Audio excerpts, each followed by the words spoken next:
이제 오늘 말씀으로 갈라디아서 말씀 묵상은 마무리를 하도록 하겠습니다. 오늘은 갈라디아서 말씀을 통해 영성에 관해 생각해 보려고 합니다. 우리 그리스도인들은 영성이 좋다 혹은 영성이 좋지 않다 라는 말을 종종 사용합니다. 그런데 한번 잘 생각해 보십시오. 우리가 흔히 영성이 좋다라고 말하는 경우가 대부분 어떤 경우인지. 아마도 대부분은 기도를 아주 많이 하시는 분이거나 아니면 누군가에게 안수하고 기도하기만 하면 기도받는 사람의 문제가 다 해결이 된다거나 아니면 성경에 대해 모르는 것 없이 묻기만 하면 척척 대답하는 그런 성경 박사와 같은 그런 사람들을 향해 흔히 영성이 좋다라는 말을 합니다. 그러나 영성이라는 말은 사전적인 의미를 보시면 신령한 품성이나 성질이라고 정의하고 있습니다. 즉, 영성이라는 것은 그 사람의 성품과 직결된 문제라 할 수 있는 것이죠. 그 사람이 겉으로 보기에 어떤 사람인가, 어떤 능력을 가진 사람인가 하는 것보다 더 중요한 것은 그 사람이 어떤 품성을 가진 사람인가 하는 것입니다. 특히나 기독교적 영성은 단순히 성품이 착하고 유순한 사람이라는 의미를 넘어 예수 그리스도의 성품을 닮아가는 것이다 라고 할 수 있습니다. 갈라디아서에서도 이미 이와 같은 언급이 있었습니다.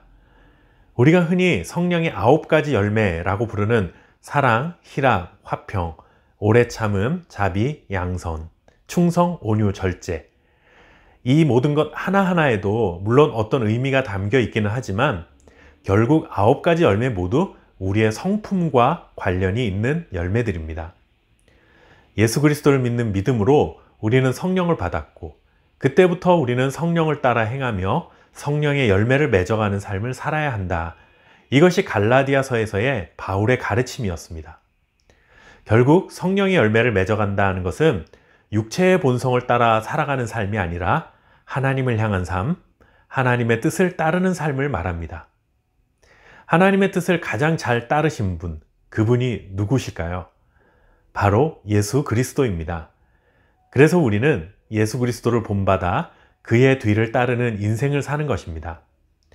그리고 그것은 곧 예수님을 닮아가는 삶이다 라고 말할 수 있는 것이죠. 영성이라는 것은 굉장히 사색적이고 이론적인 어떤 경지에 이르는 것이 아니라 실제 우리의 삶에서 예수님을 닮아가는 구체적이고 실천적인 문제라는 사실을 기억해야 합니다. 하나님을 사랑해야 한다는 사실을 잘 아는 사람이 아니라 목숨을 다해 하나님을 사랑해야 하고 하나님을 사랑한다는 증거는 곧 그분의 말씀에 순종하는 것으로 나타나야 합니다.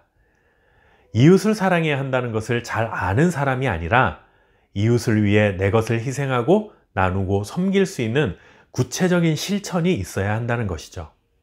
그것이 곧 영성이 좋은 사람, 성령의 열매를 맺는 사람, 그리스도의 성품을 닮아가는 사람인 것입니다. 갈라디아서는 우리가 매우 교리적이고 딱딱한 책으로 흔히 이해하는 성경입니다.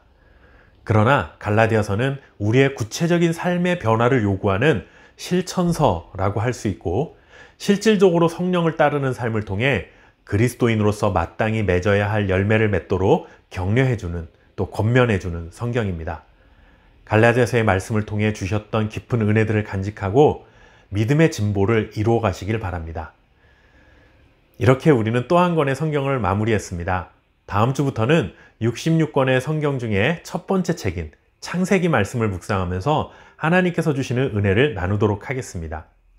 덥고 습한 장마철입니다. 건강에 유의하시고 특히나 불쾌지수가 높아지는 날씨인데 서로를 조금 더 배려하는 마음으로 유쾌한 삶을 살아가시기를 바라겠습니다. 감사합니다.